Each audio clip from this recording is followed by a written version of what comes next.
Bien, estimados amigos, es la hora programada para el evento.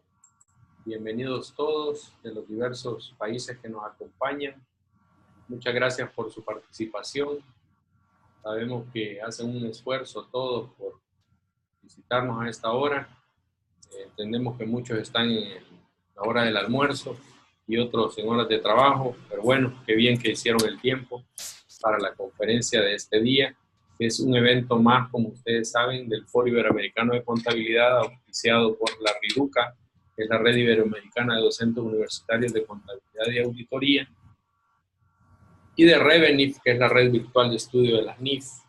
Ya a la fecha, en las tres unidas, las tres redes tienen más de 30.000 amigos conectados de diversos países en el mundo, todos los países de Iberoamérica y otros países de Italia, Japón, hasta Croacia. Han aparecido ahí unos ahora inscritos. Así que excelente, bienvenidos. Vamos a dar inicio a la charla denominada Precios de Transferencia Internacionales, a cargo del maestro Carlos Saúl López Díaz Mejía, de quien me voy a permitir leer algunas líneas de su hoja de vida y a quien de antemano le agradecemos por su participación y su tiempo. El maestro Carlos Saúl López Díaz Mejía tiene estudios de maestría en Derecho de Empresa, es licenciado en Contaduría Pública y Auditoría y tiene un posgrado en Contabilidad Gerencial y Finanzas, todos de la Universidad Centroamericana José Simeón Cañas, UCA. Es vicepresidente actualmente de la Junta Directiva de la Corporación de Contadores de El Salvador, exdirector del Instituto Salvadoreño de Derecho Tributario, ex vicepresidente del Instituto Salvadoreño de Contadores Públicos y también fue directivo en el periodo 99-2003 de ese mismo instituto. En el año 2004 fue designado como Contador Público del Año por el Instituto Salvadoreño de Contadores Públicos. Ha publicado un libro que se llama La institución de los precios de transferencia en el Código Tributario Salvadoreño. Es un libro algo voluminoso, 475 páginas. En sus actividades profesionales, de tipo académico, digamos, ha sido docente universitario de pregrado y posgrado, jurado y asesor de tesis en varias universidades, en diversas materias relacionadas directamente con su quehacer profesional y expertise. La experiencia profesional pues es muy amplia, como socio, gerente, encargado, en firmas importantes como KPMG, Deloitte & Touche, Grant Thornton, Mazars, Nexia International, siendo que esta última es en la que está ahora y es socio a cargo. Por supuesto que su vasta experiencia está en la parte de impuestos, auditoría fiscal y temas relacionados, pero también se mueve en la parte de NIF y normas internacionales de auditoría también. Así que le agradecemos al maestro Carlos Saúl López Díaz Mejía por su participación y por su tiempo. Y vamos a proceder a dejarle los micrófonos para que pueda iniciar su presentación. Pueda también cargar la presentación que él tiene. Solo voy a activarle la función para que lo pueda hacer. Y pedirles por favor antes de que él inicie que cierren todos sus videos y audios. Ok, ahí va don Carlos López. Ok, ahora sí, estimado, puedes cargar la presentación. Con Mariana, de todo lo que vivieron en ese infierno de hogar que tenían y que ella fue creciendo allí. Ok, adelante, estimado.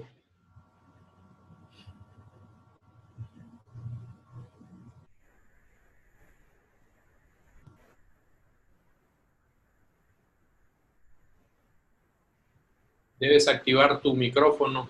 Ahí está.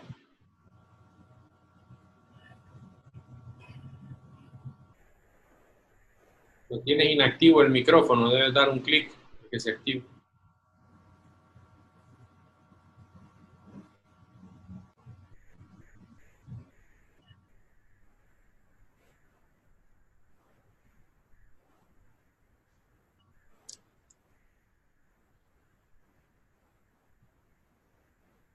Solo un pequeño clic, aquí te lo activo yo. Solo un clic al micrófono, que no tenga la barra roja. Ahí está.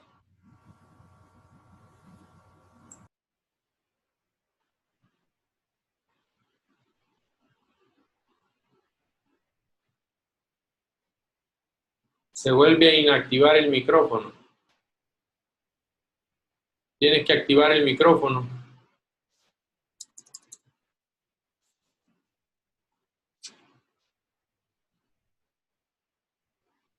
Lo tienes inactivo, estimado. Solo un clic, no dos clics, sino solo uno. A veces se le va un clic a uno. Gracias. Pues sí, ¿verdad? Perfecto, perfecto. Pues sí, ya sale. Muchas gracias. Bueno, buenas tardes a todos. No sé si se escucha bien, Mario. Se escucha perfecto y se mira bien. La presentación también la estamos viendo muy bien todos. Ok, gracias. Buenas tardes a todos. Gracias. Quería agradecer la invitación que me hacen de poder participar a este foro. Y básicamente, yo sé que el tema no es un tema fácil de desarrollar probablemente en 20 minutos o 30 minutos. De alguna manera creo que el tema es un tema muy amplio, pero necesitamos nosotros hacer, llamémosle, alguna especie de visión global del tema. ¿De qué va a tratar esta presentación? Básicamente esta presentación lo que busca es... perdón, mira, ¿dónde? Sí, como que...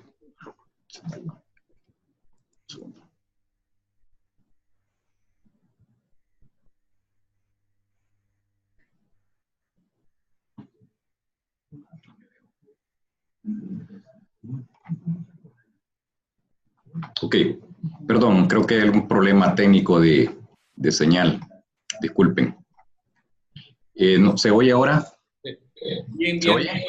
Video, todo bueno. Va, ok, buenas tardes nuevamente, disculpen.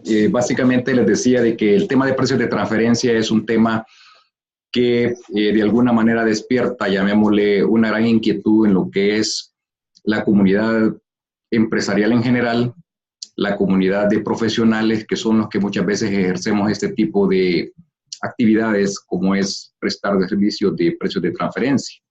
Entonces esta presentación tal vez un poco corta, como decía al inicio, de que probablemente no tengamos mucho tiempo para explicar al detalle qué es el concepto, y es posible que muchas personas que estén aquí presentes ya conozcan del concepto, pero necesitamos homologar una serie de definiciones que me parece que sería importante pues estar claro que todos estamos hablando de lo mismo. Evidentemente, quizás el enfoque de esto debería ser primero conocer algunos conceptos esenciales sobre qué es precios de transferencia, entender que precios de transferencia se ha convertido en todos los países de Latinoamérica y a nivel mundial en una obligación de tipo fiscal. Luego, evidentemente, cada país ha identificado cuáles son los elementos que pretende regular. Luego, habrá que entender un poco la doctrina o un poco las entidades que regulan estos conceptos, que en este caso va a ser la OCDE, y obviamente la legislación local que cada uno de los países implementa para tratar de introducir el concepto dentro de su legislación. Finalmente vamos a hablar un poco de cuál es llamémosle, la nueva tendencia sobre el tema de precios de transferencia, especialmente por el cambio de lo que son las directrices de precios de transferencia a partir del año 2017. Y por último, quizás habrá que hablar un poco sobre cuáles son los efectos de la no aplicación de los precios de transferencia en los países. Entonces, cuando nosotros hablamos de precios de transferencia, en principio, nosotros tenemos que identificar de que precio de transferencia es un régimen fiscal. Y es eso de lo que vamos a hablar, porque en la práctica podemos hablar de precios de transferencia como concepto económico, es decir, yo compro un celular, se lo vendo a alguien a un celular y ese es un precio en el que transfiero el bien o probablemente presto un servicio. Pero sin embargo, en la práctica nosotros encontramos precios de diferente tipo, desde precios de consumo final hasta precios, llamémosle, de intermediación o de mediación en toda la actividad económica. Entonces, cuando nosotros estamos hablando de precios de transferencia, vamos a estar hablando primero dejemos bien claro, de un régimen fiscal que muchas veces tiene que ver con que los países donde se llevan a cabo las transacciones relacionadas demandan a nivel de lo que es la administración tributaria el pago de los impuestos, y un pago de impuestos que a través de esas transacciones que nosotros estamos hablando de partes relacionadas, significa que las administraciones tributarias muchas veces dejan de percibir una porción de sus impuestos. Y la dejan de percibir, ¿por qué? Porque muchas veces las entidades como sujetos jurídicos nacionales o internacionales aglutinan un conjunto de compañías y se difuminan a nivel de diferentes países y montan, llamémosle así, toda una estrategia para tratar de colocar sus bienes, sus servicios o su actividad económica en diferentes países. Pero esa, llamémosle, esa estructura o esa planeación fiscal que muchas veces las empresas hacen requiere necesariamente que las grandes corporaciones comiencen a evaluar a dónde pueden eficientizar sus impuestos. Es decir, cada uno de los países tiene muchas veces estructuras tributarias, unas más complejas que otras, unas probablemente mucho más altas en tributación que otras. Y como cualquier empresa que busca maximizar sus ganancias o minimizar sus pérdidas, anda viendo cómo maximiza la carga tributaria en beneficio de ella. Y eso no es un tema ilegal, es un tema de que las empresas de alguna manera cuando planifican tratan de encontrar aquellos países que muchas veces nosotros hemos conocido como paraísos fiscales o países con baja tributación y en algunos casos con nula tributación. Entonces, cuando nosotros hablamos de precios de transferencia, estamos ante la presencia de un concepto que es esencial. Estamos hablando de un grupo de empresas que tienen vínculos económicos de alguna naturaleza. Y ese vínculo económico que presentan normalmente se conoce como una relación de tipo accionaria.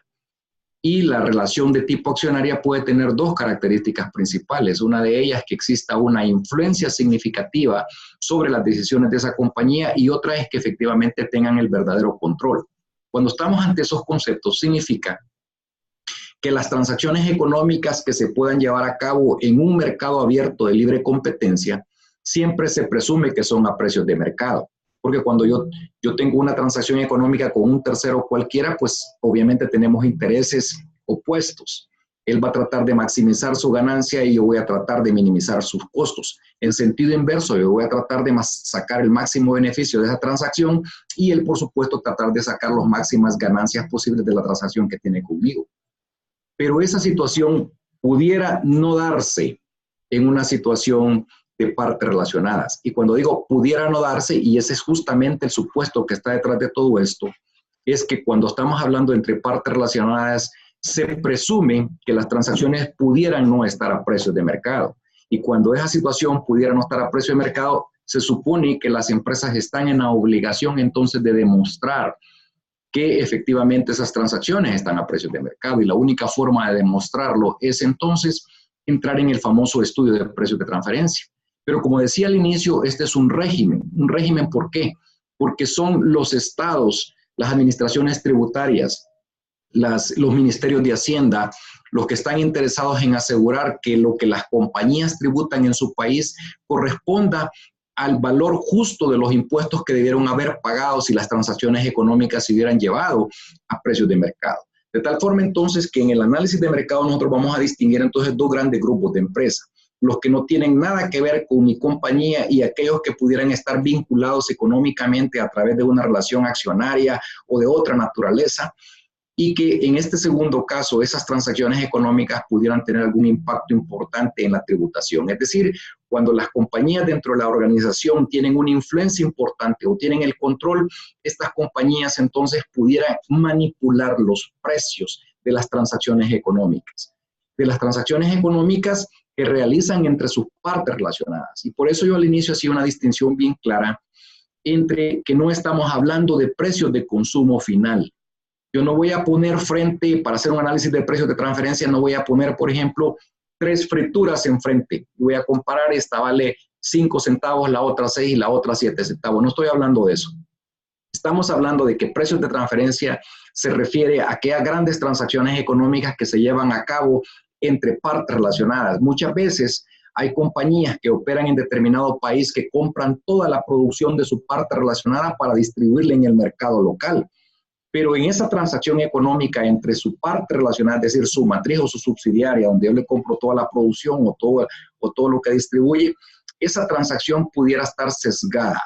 Pudiera resultar que a su vez mi compañía, que es la que está tomando la decisión de comprarle toda la compra a una subsidiaria o una relacionada, detrás de mí tengo otra empresa que me está dirigiendo a mí para que yo compre esa producción y que la compre a un determinado precio y que la compre toda la producción de tal forma que yo concentre toda esa operación de tal suerte que esa compañía que me controla a mí probablemente pudiera estar ubicada en un paraíso fiscal o en un país de baja o nula tributación. Por tanto, entonces, el régimen de precios de transferencia, como lo dice el concepto, lo que pretende es comprobar que esas transacciones económicas, que esos precios de transferencia que se convinieron entre las partes relacionadas, ¿verdad?, deberían de ser los mismos términos o términos similares a aquellas transacciones que yo hubiera tenido con una entidad que fuera completamente independiente. Ese es como el principio fundamental, de tal forma que si alguien manipula los precios, las consecuencias inmediatas de la manipulación de precios es simple y sencillamente que pudiera haber una, llamémosle, una baja tributación, un impago de impuestos o un pago exiguo de los impuestos en el estado donde la compañía opera. Y entonces las administraciones tributarias han entendido perfectamente que cuando existe control, cuando existe influencia significativa de los grupos empresariales, estos pudieran manipular los precios de mercado de las transacciones económicas. Entonces hay un principio que es el principio de independencia efectiva, conocido normalmente como RLEMS o principio de plena competencia. Actualmente se habla más de independencia efectiva. Hay un principio que hay que cubrir, hay un principio que hay que respetar. Y es ese principio de que las transacciones son completamente o independientes efectivamente. Y la única forma de ser independiente efectivamente es que yo trance a precios de mercado, que hable de un mercado de plena competencia. Lo cual, como lo decía en un inicio, se presume que en una parte relacionada pudiera no darse esa situación. Entonces, aquí hay un concepto nuevo que hay que introducir. Después de que hemos hablado de qué es precio de transferencia, o sea, de lo que se refiere a las grandes transacciones económicas entre partes relacionadas, que hay que comparar con terceros independientes, entonces hay un concepto interesante. ¿Cuál es? La comparabilidad. Nosotros tenemos entonces que entrar, para probar ese principio de plena competencia, nosotros debemos de entrar a un tema de comparabilidad. Pero la pregunta es, ¿qué voy a comparar? ¿Contra quién me quiero comparar? ¿Qué es lo que quiero comparar? Y entonces nosotros vamos a comparar condiciones económicas, condiciones contractuales, naturalezas y características de los bienes. Pero, como decía antes, estas naturalezas, características de los bienes, de los servicios o de los intangibles, tiene que verse muchas veces afectado por esos sujetos relacionados. Se van a ver afectadas necesariamente. Y es más, quiero aclarar una cosa. Cuando nosotros hablamos de precios de transferencia, lo primero que se nos viene a la mente es bienes, porque es un poco más fácil entenderlo cuando yo le compro toda la producción a alguien. Pero resulta que cuando nosotros hablamos de precios de transferencia, no solo estamos hablando de bienes. Pudiéramos estar hablando de servicios que pudieran influir en el costo. Pudiéramos estar hablando de intangibles que explota una compañía que pueden influir en el costo o en última instancia pueden influir sobre la utilidad tributable. Entonces, cada país, llámese todo Latinoamérica o a nivel mundial, tendrá sus propios conceptos de lo que ellos definen como sujeto relacionado. Yo nada más pongo un ejemplo, al frente he puesto un ejemplo de la legislación salvadoreña. En el caso del Salvador, por ejemplo, nosotros tenemos un artículo que relaciona o que nos señala que hay una relación de sujetos cuando por lo menos esa relación directa o indirecta pudiera exceder del 25% de la relación accionaria. Ese es un ejemplo de lo que pudiera ser un sujeto relacionado, pero no es el único. Nuestra legislación contempla, por ejemplo, cuando las personas que dirigen una compañía son comunes. Muchas veces nosotros encontramos relaciones accionarias explícitas y muchas veces no encontramos una relación accionaria explícita, pero nos damos cuenta que los ejecutivos que dirigen las corporaciones, los grupos o las empresas son los mismos. Es decir, aquí es el presidente en esta compañía, en aquella es el secretario, en la otra es un vocal, en la otra es un director más, pero todas las decisiones que toman son decisiones que tienen que ver con una relación accionaria. ¿Por qué? Porque ellos representan a los accionistas y los accionistas van a tratar de mover sus decisiones en función de donde les resulte más conveniente para poder tributar menos y maximizar sus ganancias. Entonces, normalmente las entidades pertenecen a grupos de decisiones empresariales y obviamente nuestra legislación no contempla esos únicos casos. Es más fácil entenderlo a nivel accionario, es más fácil entenderlo a nivel de lo que es, llamémosle, directores de las empresas. No son los únicos casos. Por ejemplo, nosotros en El Salvador tenemos aquella circunstancia cuando usted le compra más allá del 50% de la producción a otra empresa, se considera que es una parte relacionada. El estudio tendrá que definirnos a nosotros, llamémosle, tendrá que definirnos a nosotros cómo nosotros demostramos si efectivamente hay una parte relacionada o no. Y si fuera una compra de una producción, puede hacer que yo represente una marca. Y el que yo represente esa marca no necesariamente significa de que yo soy un sujeto, llamémosle, subordinado a esta entidad. Probablemente yo le compro toda la producción porque represento la marca, pero resulta que esa marca pudiera entonces tener otras condiciones, como por ejemplo, que me estuviera, aparte de vender los productos, me estuviera, por ejemplo, cobrando un arrendamiento, llamémosle, por el uso y explotación de la marca. Entonces muchas veces tenemos proveedores del exterior también que de alguna manera también representan partes relacionadas y que habrá que irlo analizando a partir de los supuestos que la ley señala. Entonces, nuevamente, voy a detenerme un segundo.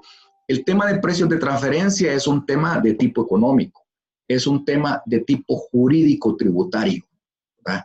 Y evidentemente es un tema que va a involucrar una serie, llamémosle, de disciplinas, entre ellos temas de tipo académico como administración, cuando comencemos a hablar un poco de lo que son, llamémosle, ciertos elementos de la comparabilidad.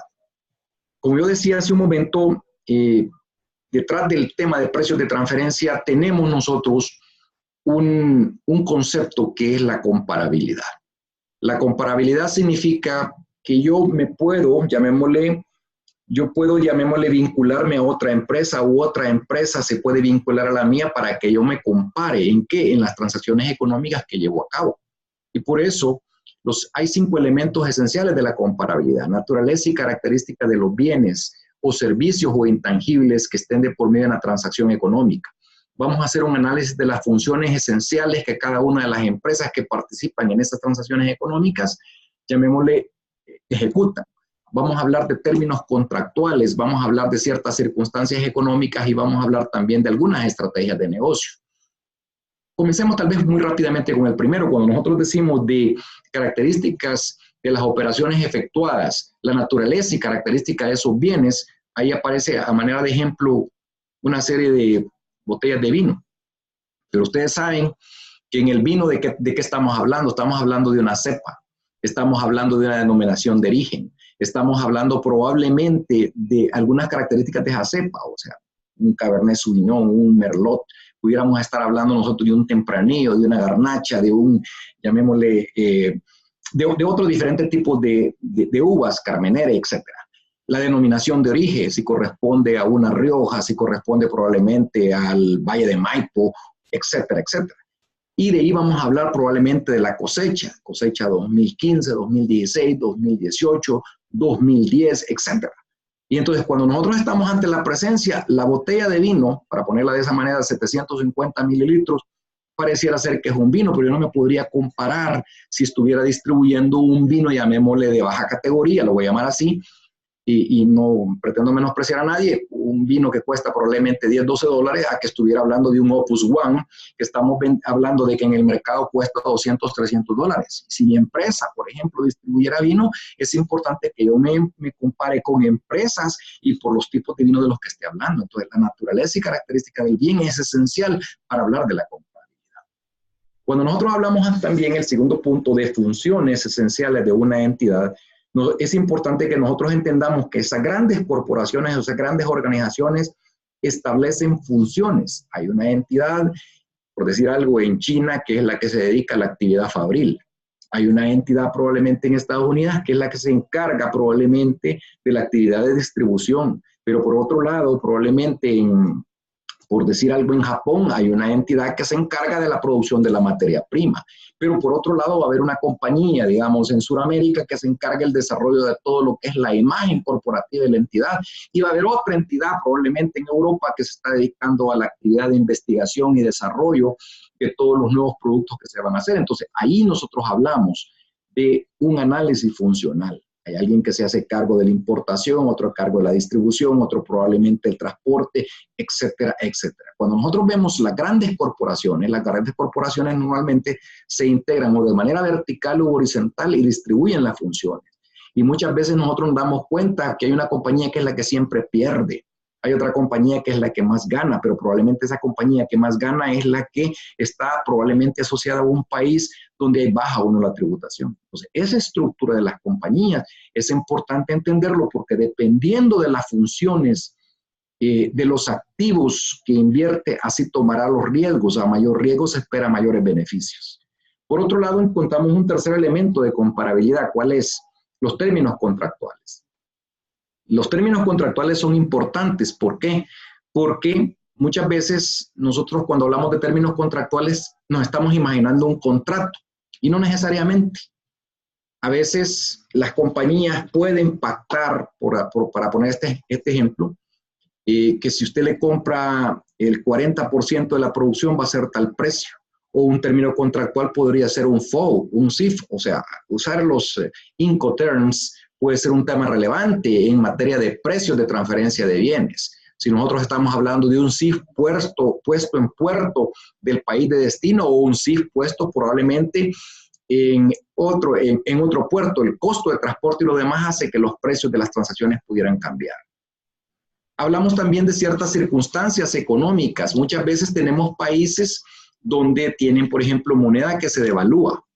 Tienen países que el efecto de la moneda va a tener un costo relevante en lo que va a ser, llamémosle, la negociación. Una circunstancia económica es comprar por mayor o por menor. Yo no es lo mismo que compre 100,000 barriles de petróleo a que viniera y comprara probablemente 1,000,000 de barriles de petróleo. No es lo mismo que yo estuviera hablando de un café de cosecha, probablemente 17, 18, a que estuviera comprando un café de una cosecha anterior donde las circunstancias económicas de negociación de ese mercado no son las mismas. No es lo mismo que yo esté hablando de probablemente de un souvenirs o estuviéramos hablando nosotros de algún commodity, donde se negocia probablemente los productos en una bolsa. Entonces, ahí vamos a encontrar entonces una serie de circunstancias económicas que pueden influir en los precios. Por otro lado, las estrategias de introducción de ciertos productos hacen que muchas veces las grandes corporaciones pudieran manejar o manipular ciertas circunstancias con la pretensión de introducirse a un mercado determinado. Yo me imagino que cualquier gran corporación que pretende entrar en un mercado virgen donde nunca ha tenido presencia, es posible que intente entrar a ese mercado reduciendo precios. Y él sabe que va a perder originalmente, pero una compañía no puede perder permanentemente. Normalmente una compañía lo que va a tratar es aceptar la pérdida de establecimiento, pero una vez en ese momento ya se haya establecido, va a cambiar esas estrategias de mercado y va a comenzar a competir abiertamente con los demás. Entonces, si ustedes observan, cuando nosotros hablamos de la comparabilidad en precios de transferencia, significa que debemos de hacer un análisis estructural de todas esas condiciones que se dan. Entonces, yo puedo comparar mi empresa por funciones, puedo comparar mi empresa por actividad económica, puedo comparar mi empresa por productos, puedo comparar mi empresa en función de las condiciones con las que yo he negociado. ¿Qué sucede entonces detrás de todo esto, que es bien complejo? nosotros tenemos evidentemente una doctrina y una legislación. En el caso de El Salvador, de donde yo voy a hablar en este momento, evidentemente en Centroamérica tenemos legislaciones similares y yo he tenido la oportunidad de comparar un poco legislaciones de Latinoamérica. Si nosotros comparáramos, por ejemplo, Chile, que es un país que pertenece y que es miembro de la OCDE, Costa Rica que está queriendo entrar a la OCDE o creo que ya entró, pero El Salvador no lo es, Guatemala no lo es, Nicaragua no lo es, Panamá tampoco lo es, Argentina tampoco lo es. México es el otro país que pertenece a la OCDE, pero si ustedes comparan, ¿perdón? ¿Sí?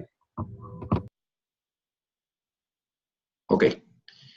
Pero si ustedes comparan las legislaciones de los países, nos vamos a encontrar con unos elementos que son comunes. ¿Cuáles son esos elementos comunes? Primero, el identificarse que se convierte en una obligación formal, si ustedes quieren llamarla así, de los contribuyentes en los países. ¿Obligación formal en qué sentido? En la obligación primero de tener que hacer un estudio de precios. En algunos países existe la obligación de entregarlo físicamente. En otros países como Guatemala, cuyo vencimiento, por ejemplo, es en marzo, el 31 de marzo, ahí ya tenemos una declaración informativa que se debe de presentar y que se maneja electrónicamente. En El Salvador todavía nosotros estamos de que lo que llenamos es un formulario F982, se llama Declaración de Transacciones entre Partes Relacionadas, donde se señala alguna información básica, pero no hemos trascendido más allá de eso. Si nosotros comparamos la obligación salvadoreña con la obligación de Guatemala, nos vamos a dar cuenta que prácticamente el estudio de precios de transferencia se está subiendo en línea en Guatemala. En El Salvador eso no existe todavía. Y así sucesivamente en Argentina físicamente se entrega. Y así en otros países nos vamos dando cuenta de que existen como la obligación formal de determinar esos precios y demostrarle al Estado que las transacciones les he llevado a precio de mercado. Cada uno de los países tendrá sus propias definiciones de lo que es una parte relacionada, de cuáles son las obligaciones que tiene o lo mínimo que debe de contener un estudio de precios de transferencia.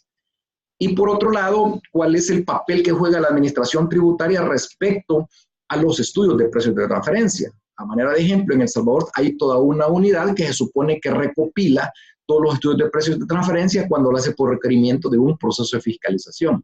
En otros países donde el documento físicamente o electrónicamente se tiene que entregar, también hay una unidad que probablemente toma en cuenta esos documentos que le suben a la web y hará una revisión de que contengan las condiciones mínimas necesarias para presentar un estudio de precios de transferencia. La OCDE, la Organización para el Desarrollo Económico, tiene, llamémosle, unas directrices, lo que yo le llamaría la doctrina que está detrás de todo esto con respecto a la preparación de los estudios de precios de transferencia. Actualmente, nosotros ya tenemos una última, llamémosle, versión que fue emitida para el 2017 y que obviamente incluye ahora, llamémosle, las próximas acciones o las acciones que se está conociendo como BEST, que ya voy a explicar otro momento, que son lo que es la erosión de la base fiscal y la distribución de las utilidades o reparto de las utilidades, que son algunos conceptos nuevos que están entrando. Pero lo importante es que nosotros no podemos perder de vista que detrás de todo esto hay toda una doctrina que es la que sustenta, llamémosle, el tema de precios de transferencia. Cuando nosotros hablamos de tributación internacional, estamos hablando dentro de ellos del concepto de precios de transferencia. No es un concepto local. No es, ¿por qué? Porque los grandes países del mundo, el G20, son los que se reunieron y se dieron cuenta de que detrás de todas, llamémosle, las transacciones económicas, el 60% de las transacciones económicas a nivel mundial tenían que ver con partes relacionadas y por tanto había que regularlo. Pero el corazón de un estudio de precios de transferencia es, quizás y ahí lo presento yo en una serie de puntos, es cuando nosotros hablamos del análisis económico de las transacciones, y por eso es importante recordar que cuando hablamos de transacciones no estamos hablando necesariamente solo de bienes, estamos hablando de servicios, estamos hablando de intangibles que son los que regula la OCDE. Entonces eso nos obliga primero en el análisis económico a definir cuál es, llamémosle, el método que vamos a utilizar, ya luego explico cuáles son. ¿Cómo, contra quién me voy a comparar o cuáles van a ser los comparables que voy a utilizar? En grandes rasgos nosotros pudiéramos hablar de comparables externos y comparables internos. Y muchas veces, y quizás este va a ser el contrasentido de todo este tema. ¿Por qué? Porque al final uno se tiene que comparar y se da cuenta que no hay comparables casi nunca en los mercados nacionales. ¿Por qué? Porque cada uno de los países tenemos limitaciones de información, muchas veces financiera. Y por eso la información financiera es un elemento esencial a utilizar. Muchas veces hay que ajustar las transacciones para acercarlas y homologarlas a las transacciones que estoy yo probablemente queriendo probar. Tengo que necesariamente en ese proceso de comparación del que estoy haciendo, yo tengo muchas veces que rechazar ciertas empresas cuando decido comparar empresas, porque digamos, si yo me dedicara, por ejemplo, a la actividad del arrendamiento de bienes inmuebles, yo tengo que entonces tomar en cuenta que me voy a poder comparar con la industria de arrendamiento de bienes inmuebles, pero no podría yo agarrar en términos generales una empresa de arrendamiento. ¿Por qué? Porque el arrendamiento puede incluir bienes muebles, bienes inmuebles, arrendamiento financiero, arrendamiento simple, arrendamiento de vehículos, o sea, no es así. Entonces quiere decir que yo tendría que, cuando busco el concepto de comparabilidad, lo que estoy es tratando de encontrar una serie de criterios que me permitan ir depurando la base de datos de información de empresas o comparables que yo haya seleccionado. Va a haber un momento en que probablemente en la primera búsqueda que yo haga puedan resultarme, para poner un ejemplo, 100 empresas.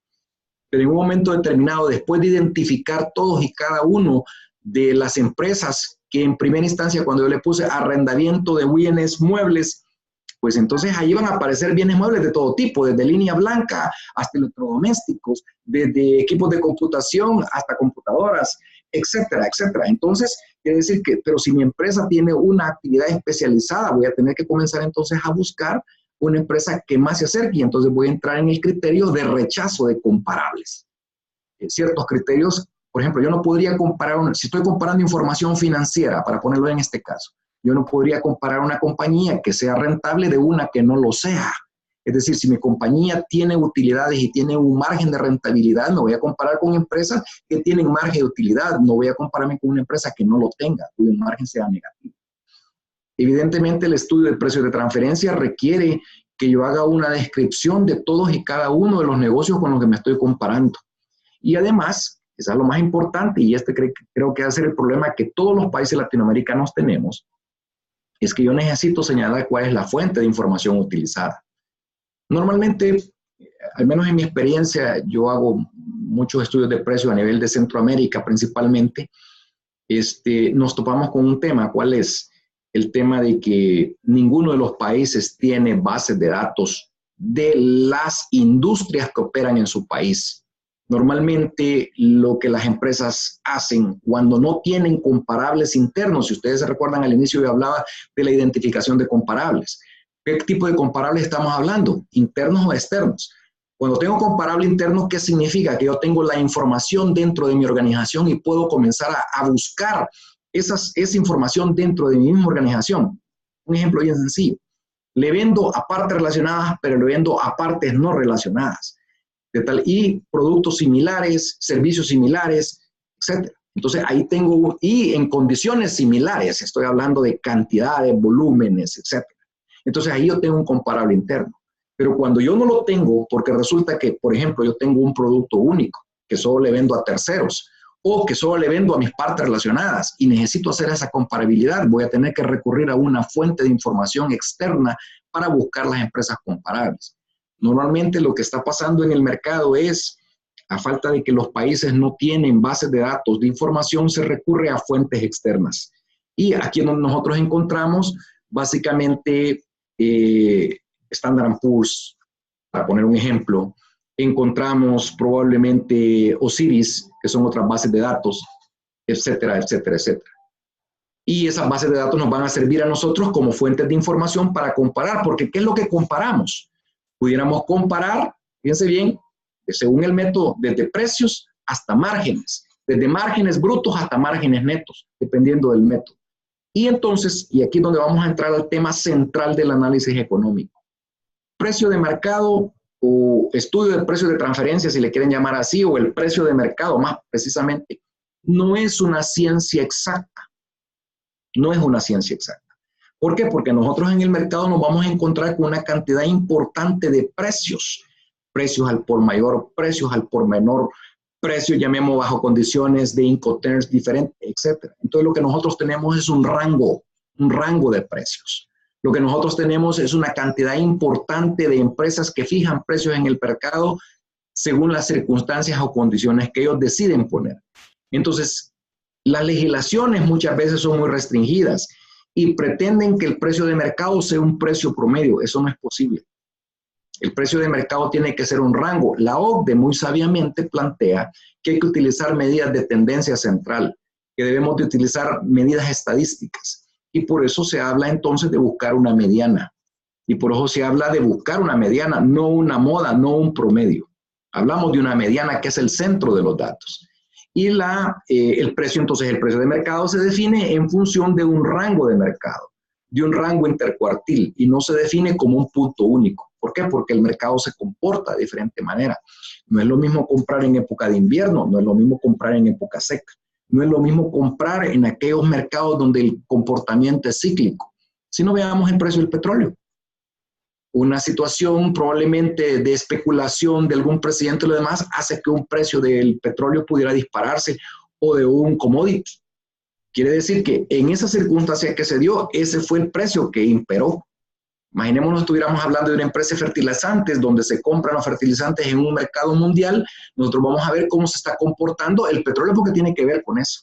Entonces, en esencia, cuando nosotros hablamos de determinar el precio comparable, no voy a comparar necesariamente precio con precio, pudiera comparar rangos, márgenes en un rango determinado. Entonces, gráficamente es bien fácil explicarlo.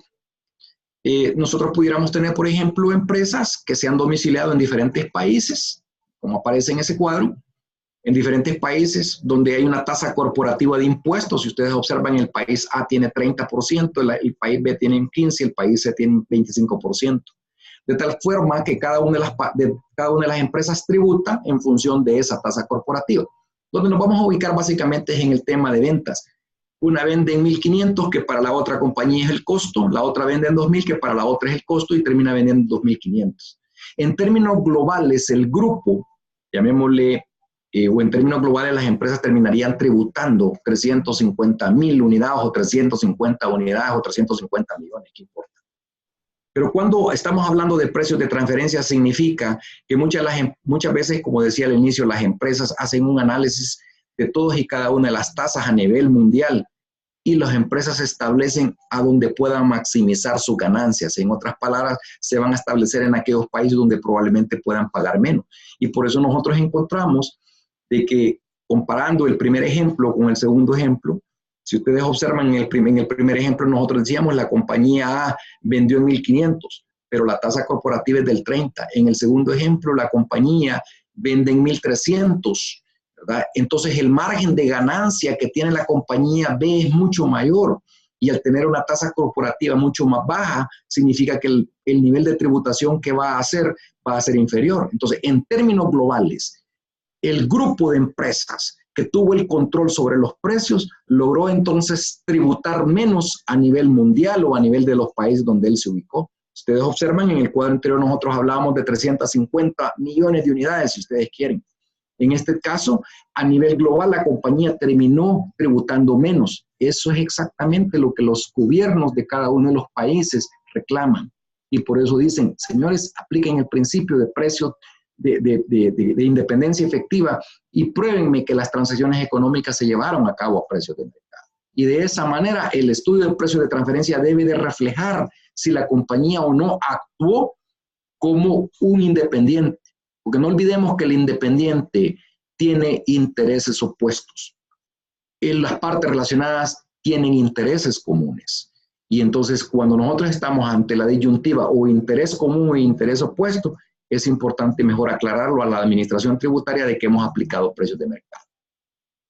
Obviamente, hay ciertos factores de riesgos que nos permiten, a los que estudiamos precios de transferencia, nos permiten a nosotros identificar dónde pudieran haber posibles ciertos riesgos en precios de mercado. Cuando existen transacciones significativas entre partes relacionadas. Yo ponía el ejemplo al inicio, bueno, vendo toda la producción, ¿verdad?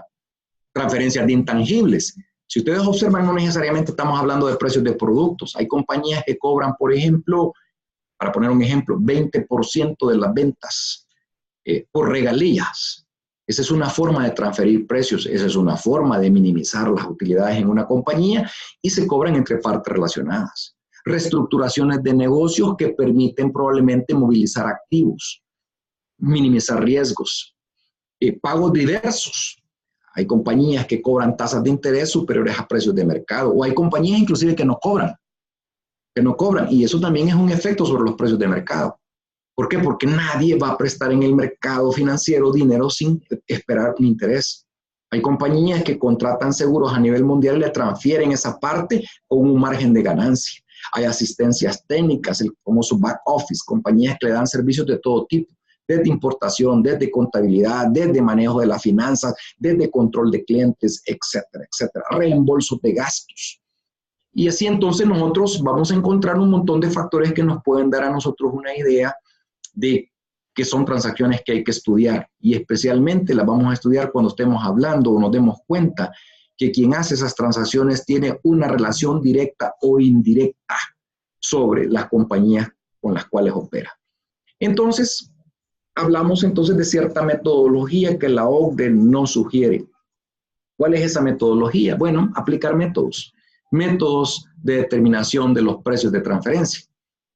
A grandes rasgos encontramos una clasificación global que es lo que nosotros conocemos como los métodos tradicionales y otro lo que son métodos transaccionales. Los métodos tradicionales y el más común y el que inclusive la OCDE sugiere que se lleve a cabo es el método de 1 a 1, el método de comparar precios con precios. Eso es el ideal. Si yo voy a comparar botellas de agua, voy a comparar botellas de agua, los precios de las botellas de agua, que hagan que las empresas vendieran un solo producto. Pero muchas veces nosotros nos topamos con que una compañía vende una cantidad relevante de productos, entonces ya no podemos comparar producto con producto. ¿Por qué? Porque se volvería interminable el estudio. Porque acuérdense que la comparabilidad tiene 5 elementos: naturaleza, característica del bien, circunstancias económicas, estrategias de negocio, condiciones contractuales. ¿Se recuerdan? Análisis funcional. Entonces, todo eso hay que analizar. Entonces, producto sería imposible. Entonces, ¿qué es lo que se hace? Cambiamos de nivel y probablemente vamos a aplicar haciendo un análisis en los métodos tradicionales de márgenes brutos, ya sea por el método de precio de reventa o por el método de costo adicionado.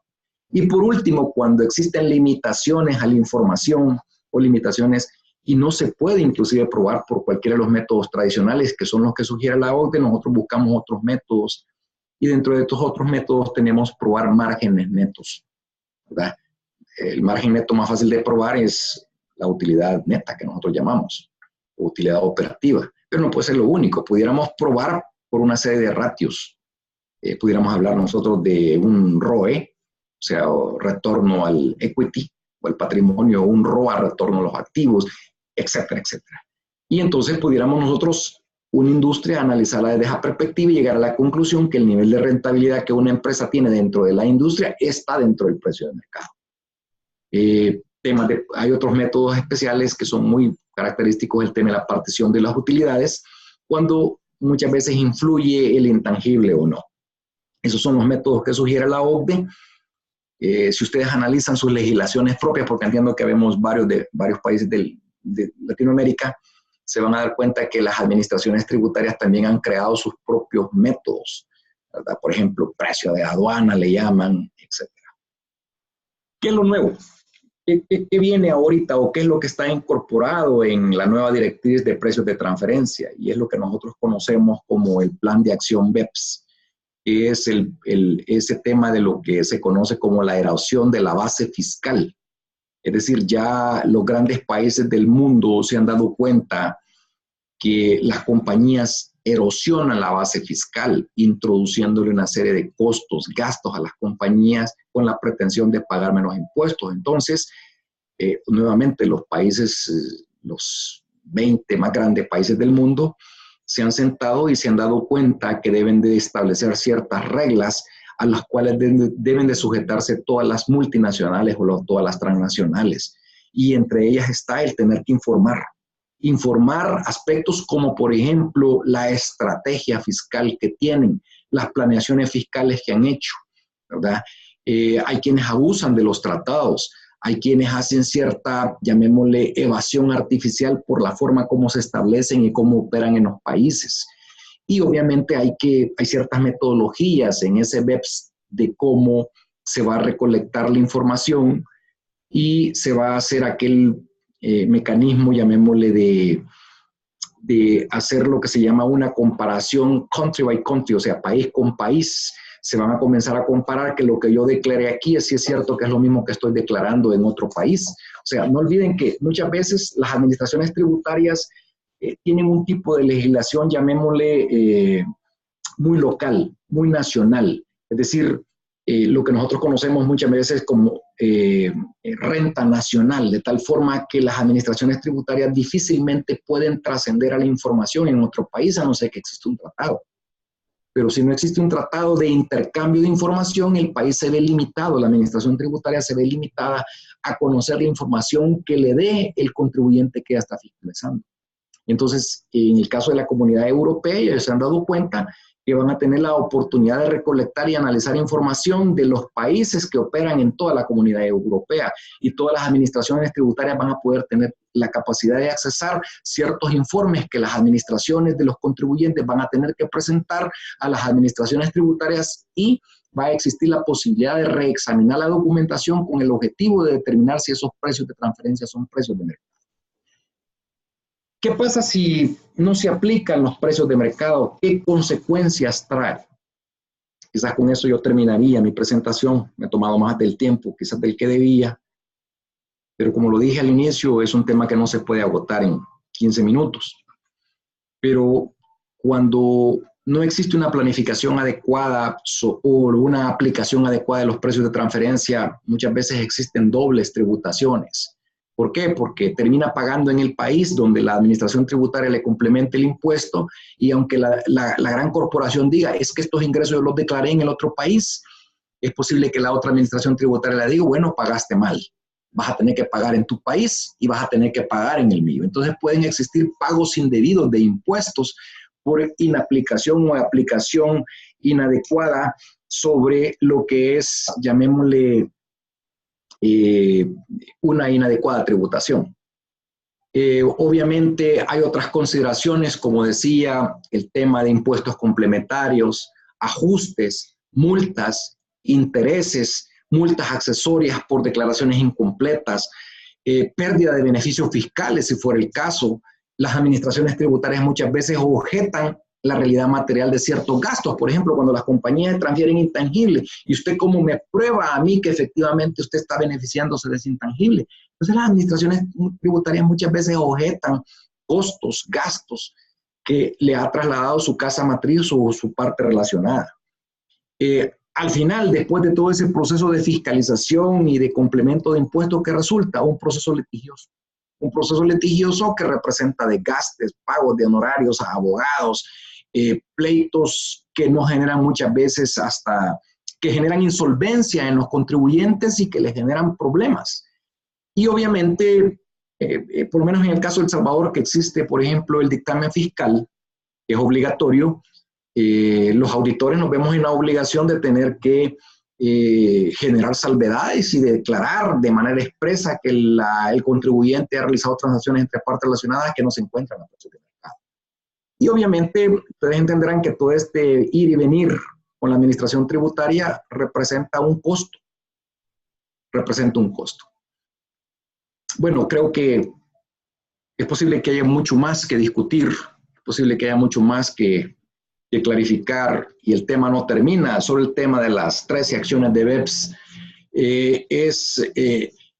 15 acciones de BEPS llamémosle, un tema bien amplio, y habrá mucho que discutir, pero ustedes entenderán que por razones del tiempo no puedo detenerme más. Quiero agradecer la invitación, quiero decirles que ha sido una experiencia muy bonita. Al maestro Echeverría, Mario, pues le agradezco la invitación, y si tienen alguna pregunta y tengo la capacidad de poder responderla, con mucho gusto. Gracias.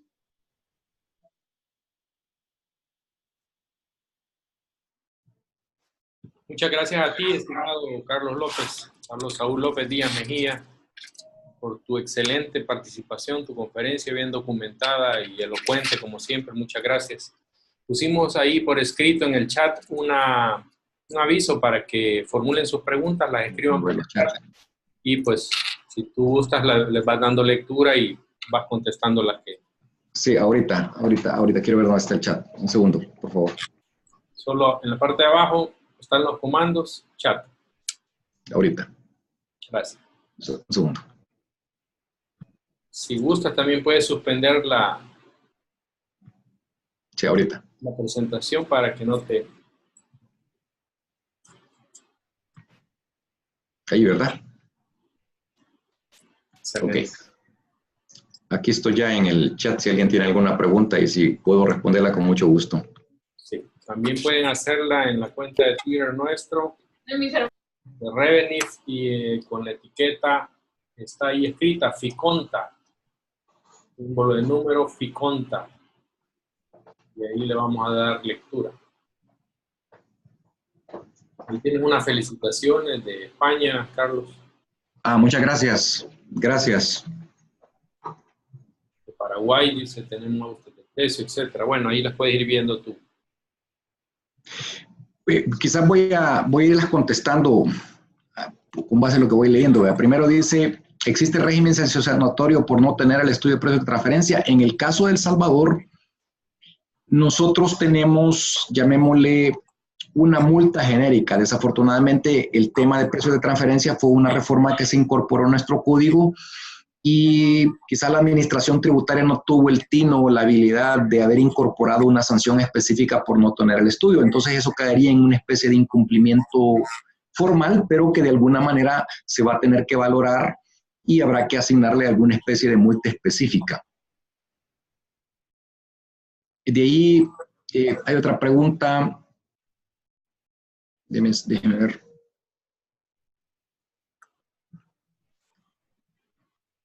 Bueno, aquí hablan de lavado de dinero. No necesariamente, aun cuando la evasión de impuestos es considerado un indicio de lavado de dinero, dice la no elaboración de un estudio limita únicamente la determinación del principio de independencia efectiva. Y luego, creo que ahí hay una mezcla de conceptos, pero bueno, el tema de lavado es un tema que es posible que, lo que pasa es que cuando nosotros estamos hablando de lavado de dinero, estamos hablando de una actividad ilegal, ¿vea? Y una compañía que estuviera en el mundo ilegal, creo que habría que, si el estudioso se diera cuenta de que hay transacciones de activos y fuera una transacción de lavado de dinero, o sea, yo creo que el estudio de precios de transferencia perdería todo interés porque estaríamos hablando de un delito. Entonces, en este caso, habrá que centrarse en el tema del delito más que en el tema de precios de transferencia.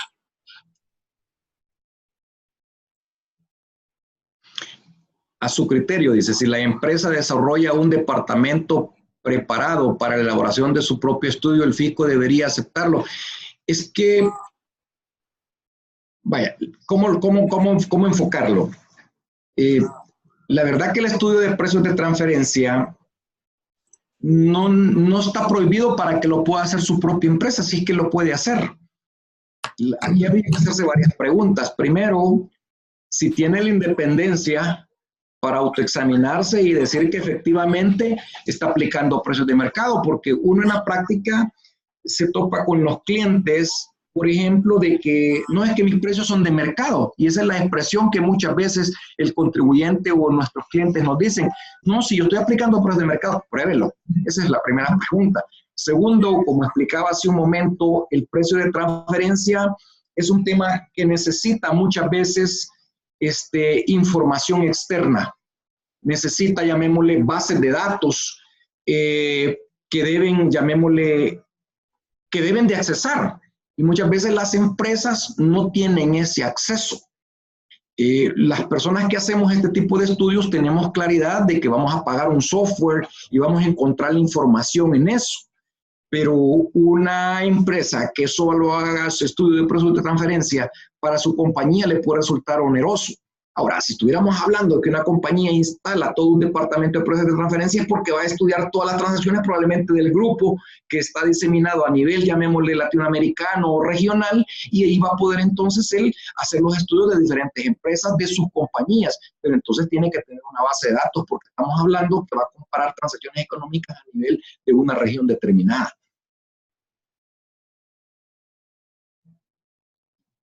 Nos puede compartir páginas de bases de datos, dice, gratuitas para documentar comparables. Hay una, ok, la verdad que, o sea, hay algunas bases de datos que pudiéramos decir nosotros, hay una que se llama SecGov, ss.gov con V. El problema es que es una información un poco limitada y entonces no es fácil, llamémosle, de cuando uno está haciendo estudios específicos sobre alguna transacción en particular, no necesariamente se encuentra con estas transacciones que uno está queriendo estudiar, entonces a veces son como bases de datos muy limitadas. Pero no dejen de ver, llamémosle, esa www.secgov que tiene información financiera muy, pero muy limitada. No pierde nada con examinarla, ¿verdad? Dice otra pregunta, para aplicar los precios de transferencia es necesaria la contabilidad de costos en función de datos obtenidos. Deme un segundo que me quiere descargar la computadora.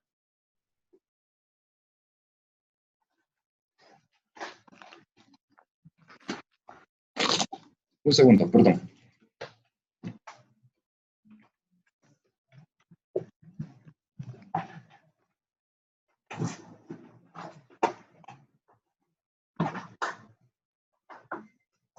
Gracias, disculpen. Ok, decía, la pregunta era, perdón, quiero volver a leerla. Para aplicar los precios de transferencia es necesaria la contabilidad de costos en función de datos obtenidos, comparar los precios de competencia. Ok, miren, aquí el tema es más complejo de lo que parece.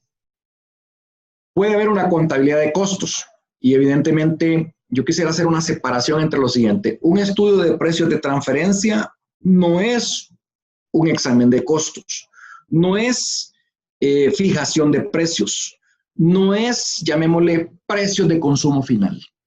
No.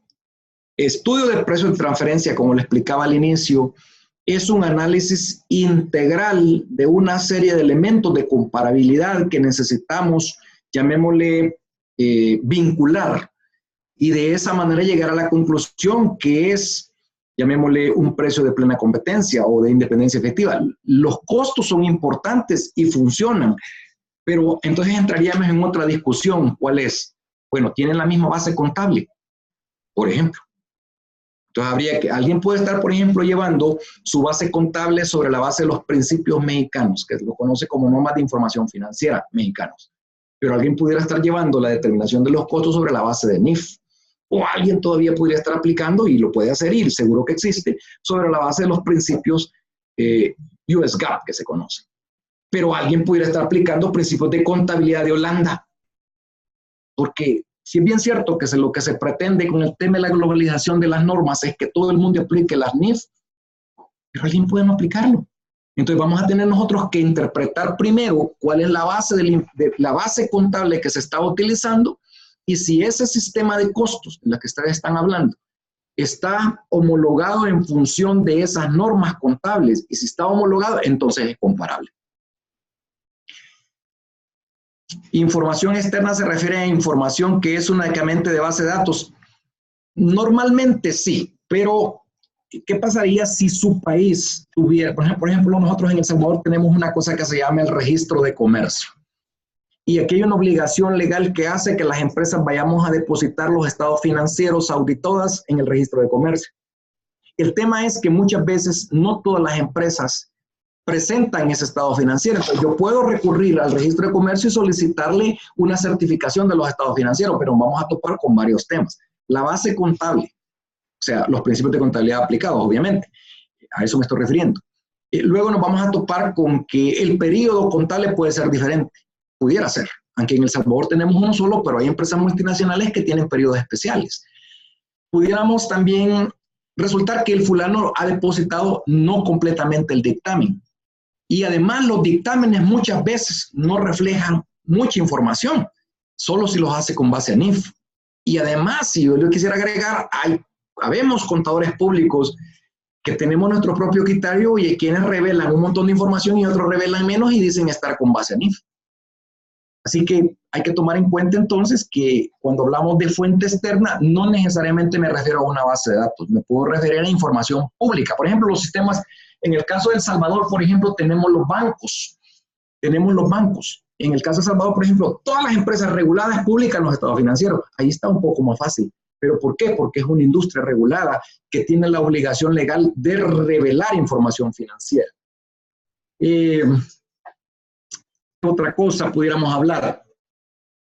El tema de las bases de datos, si son confiables o no. Ese es un tema importante. Yo no estoy diciendo que esa base pública no es confiable, pero no tiene toda la información que podría tener una base privada sobre la cual se paga. Otra pregunta. Hay casos en los que el fisco ajuste por estar fuera de rango y mis entidades comparables son otros mercados. Por ejemplo, mi comparable es una empresa china con una centroamericana. Ok. De hecho, cuando se hacen los estudios de precios de transferencia, se escogen regiones.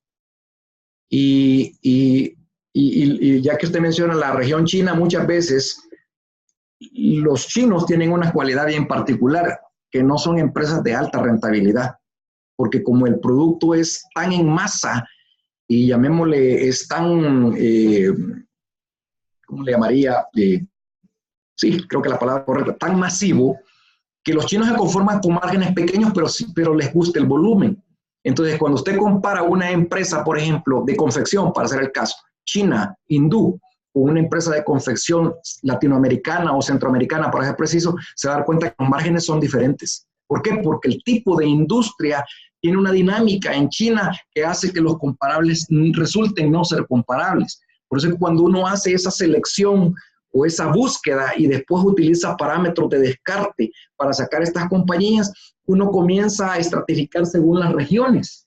Y entonces los criterios de comparabilidad que uno utiliza es justamente para descartar compañías que no pueden entrar en el análisis.